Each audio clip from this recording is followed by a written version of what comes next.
keluar dari circle pertemanan yang toksik rasanya kayak ngerencanain pembobolan besar. Aneh ya kedengarannya, tapi coba pikirin. Butuh strategi, butuh mental yang kuat, dan yang paling penting, seringkali harus dilakukan dalam senyap. Tanpa memicu alarm, dalam bentuk gosip, drama, ataupun perang dingin. Di video sebelumnya, aku udah jelasin cara mengidentifikasi toxic circle yang pantas untuk ditinggalin.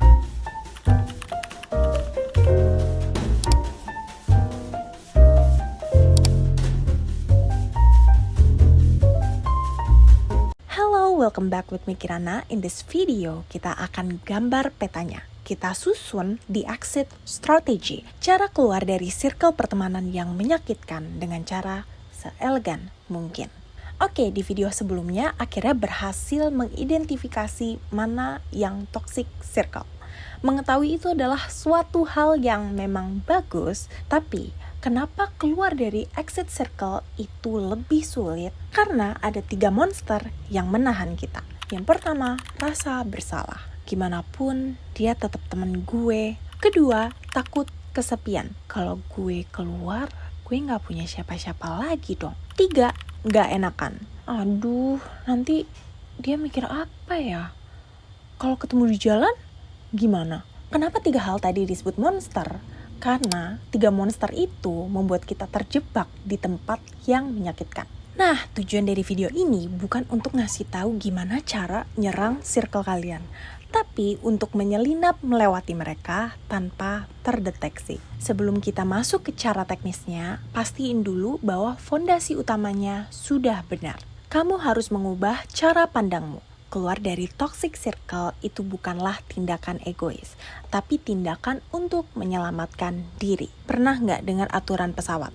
Pasang masker oksigen Anda terlebih dahulu sebelum menolong orang lain. Kamu jadi nggak bisa nolong siapa-siapa kalau kamu nggak prioritasin diri kamu sendiri. Dan nggak bisa jadi teman yang baik buat orang lain di masa depan karena kamu kehabisan nafas di lingkunganmu. Memilih dirimu sendiri bukan berarti kamu membenci mereka. Itu berarti kamu lebih mencintai dirimu sendiri dan kedamaian mentalmu.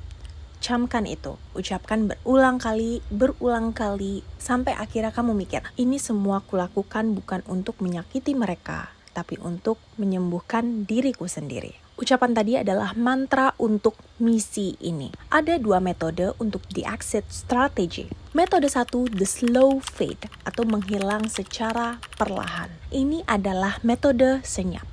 Cocok untuk situasi di mana racunnya tidak terlalu parah. Dan mungkin kamu bukan tipe orang yang konfrontatif. Yang pertama, kurangi inisiatif. Stop untuk ngajak ketemu atau chat duluan. Bales seperlunya.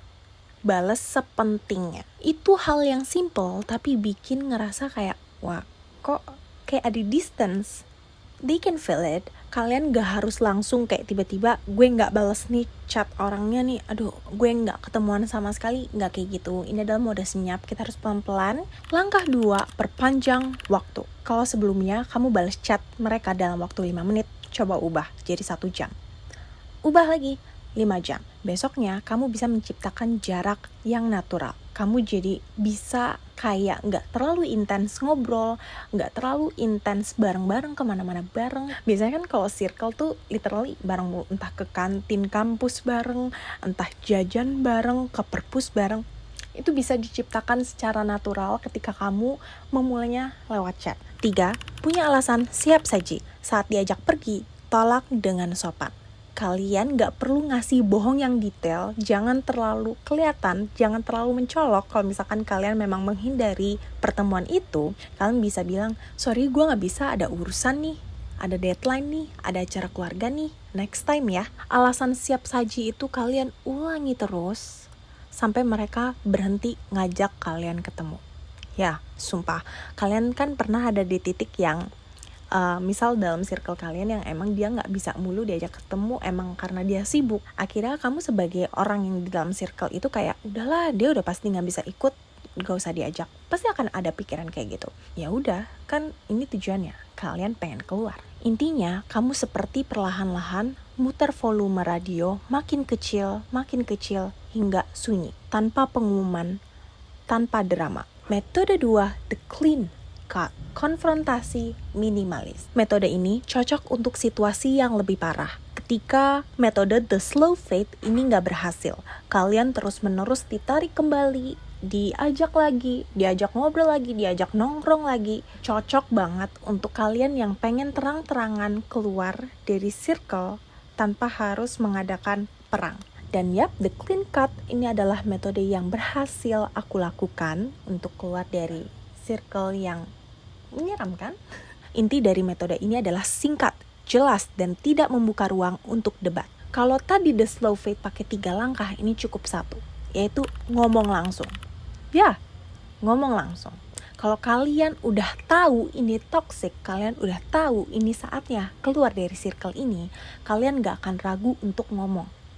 Tapi ngomongnya juga bukan yang kayak, sorry ya guys, gue keluar dari circle ini karena lo semua toxic, jahat, dan gak punya hati. Bukan kayak gitu. Kita ngomongnya pelan-pelan. Hey guys, makasih banyak ya selama ini gue udah diajak temenan sama kalian, udah jalan bareng, nugas bareng, ke cafe bareng. So grateful to know you guys. But I'm so sorry. Kayaknya prioritas gue sekarang udah agak berbeda. Gue punya kesibukan lain. Dan ya kalian juga tahu kan kemarin ketika gue main sama kalian, kebanyakan gak bisa. Bahkan dalam sebulan full gue gak main sama kalian sama sekali. Maybe kedepannya gue gak bisa terlalu sering atau bahkan gak sama sekali untuk ketemu kayak gini, face to face kayak gini. I'm so sorry.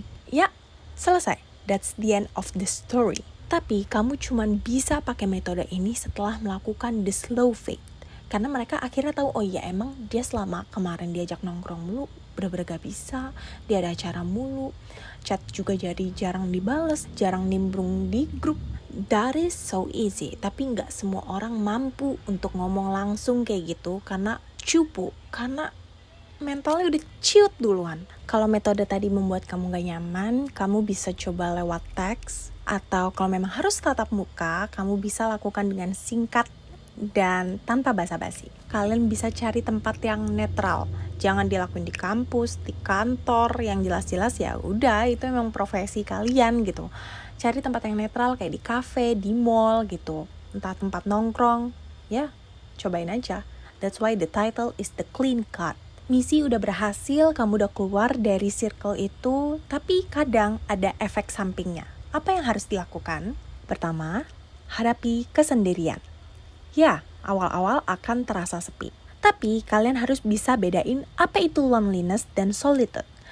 Loneliness adalah kesepian, solitude itu adalah kesendirian yang damai. Gunakan waktu ini untuk berkenalan lagi dengan dirimu sendiri. Apa yang kamu suka, apa yang kamu gak suka, dan apa hobimu yang dulu hilang karena circle itu. Kedua, saat rasa bersalah datang, ingat lagi alasanmu. Coba kamu buka lagi catatan di HP yang ngingetin gimana rasa sakitnya dulu ketika berada di circle itu. Kamu coba ingat-ingat kejadian yang pernah bikin kamu sakit hati, yang bikin kamu marah, bikin kesel, dan bikin you feel done with it. Ingat, rasa bersalah itu cuma alarm palsu dari kebiasaan lama. Ketiga, membangun circle baru yang sehat. Ini jangan dilakuin buru-buru karena yang pasti quality over quantity. Cari teman baru di tempat-tempat yang positif. Kamu bisa cari di komunitas hobi, kelas olahraga, atau kegiatan volunteer. Cari orang yang membuatmu merasa penuh, bukan merasa terkuras. Keluar dari toxic circle adalah bentuk cinta terhadap diri sendiri yang paling radikal dan paling penting. Ini sulit dan menakutkan. Tapi di sisi lain hal yang kamu takuti itu ada kedamaian yang selama ini kamu cari. Ingat, circle pertemanan itu harusnya menjadi safe place, bukan battleground buat kamu. Buat kamu yang pernah berhasil keluar dari toxic circle, bisa komen di bawah dan kasih tahu tips ampuh yang membuat kita bisa keluar dari toxic circle. Mari kita bangun exit strategi ini bersama-sama. Kalau video ini bermanfaat, jangan lupa like dan klik subscribe dan lonceng supaya nggak ketinggalan video lainnya. Oh iya, di video sebelumnya aku sempat jelasin tentang sisi gelap passion. Dan video ini bermanfaat banget supaya kamu nggak kemakan influencer. Dan see you on the next small steps everyday videos. Bye!